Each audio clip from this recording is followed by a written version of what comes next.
Hi, and welcome to my new video. This time I'm bringing you a topic that I haven't seen discussed yet, but that I think it should be taken into consideration, and that is related to Mamamoo Wheein and how she was able to change the K-pop industry. So what did Wheein actually do? Back in June of 2021, Mamamoo members had to decide about their contracts with RBW, and while Solar, Moonbyul and Wasa decided to renew their contracts with RBW, Wheein actually didn't.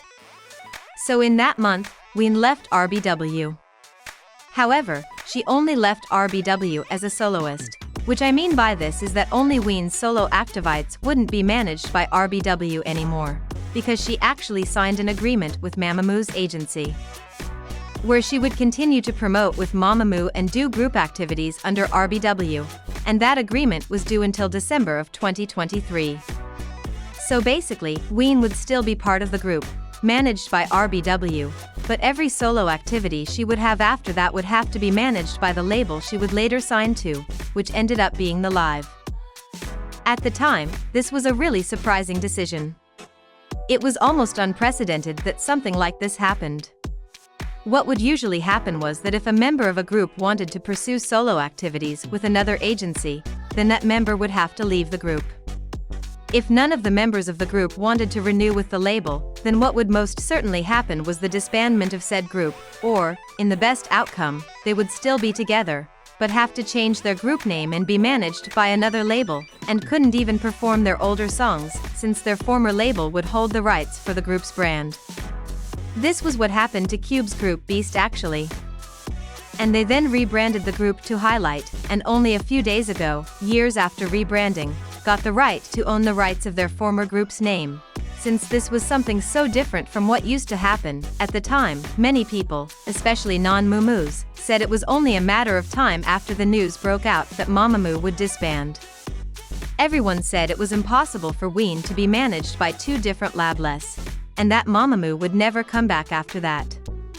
After some months, since Mamamoo hadn't disbanded, people started to say that their disbandment date was due in December 2023. That was the end of Wheein's agreement with RBW that I mentioned earlier. The truth is, we're reaching the middle of 2024, and Mamamoo are still here, stronger than ever. After that agreement in 2021, Mamamoo were able to have two group comebacks. That is honestly more than what other groups like Blackpink had, and also have their first ever US tour in 2023.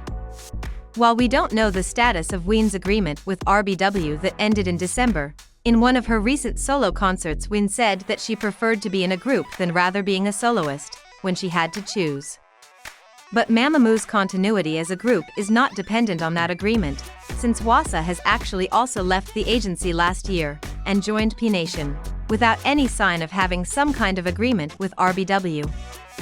And the group still confirms they are together, and that they will always be. Solar and Moonbyul have also to renew their contracts with RBW this year, but it doesn't seem the group's future is depending on that either, after all of the K-pop community saying, day after day, for months, that Mamamoo would disband. They are still here, stronger than ever, and I believe a group comeback is on the horizon.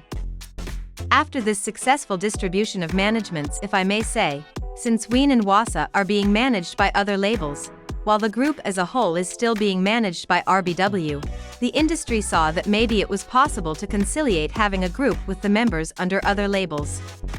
So after Wheein's departure from RBW in 2021, there have been more and more idols following the same path of leaving their labels, while still being in the group that is managed by the former label. The most iconic example of this is Blackpink, where all four members didn't renew their contracts with YG, but the group Blackpink will continue to be under YG and be managed by them. More recently, with only a few days, SHINee's Taemin, that was under SM Entertainment for 16 years, decided to leave SM, and join Big Planet Made Entertainment for his solo activities, while SHINee's group activities will continue to be managed by SM. But there are other examples, like Monsta X's IM, SHINee's Wonyu, EXO's Baekhyun, Xiumin and Chen and WJSN's Luda and Dawn. While this decision was seen as just a pre-announcement of the disbandment of the group back in 2021, it seems that after 2021 and the success that Mamamoo had in maintaining group activities, that Wheein's decision of leaving the agency but not the group has become more and more popular in the K-pop industry. In a way, I really think that Wheein was able to show that idols don't need to be changed to a label that doesn't promote their solo work for the sake of the group. And I'm glad that Wheein was able to promote this change. With this, Wheein was really able to change the industry for good. It's important to note that GOT7, also in 2021, left JYP while still maintaining as a group, but it's a different case, because GOT7 as a group is also kind of left JYP, because the group activities are no longer under JYP2, which is a bit similar to the situation that used to happen before with Cube's Beast, but only that this time JYP conceded GOT7's rights to the members.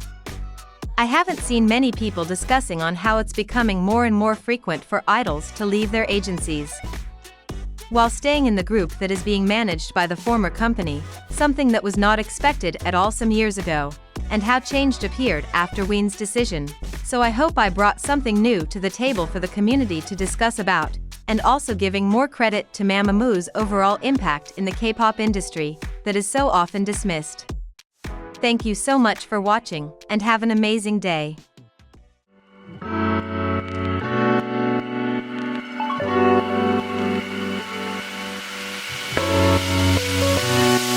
Fly me to the moon, 나를 데려가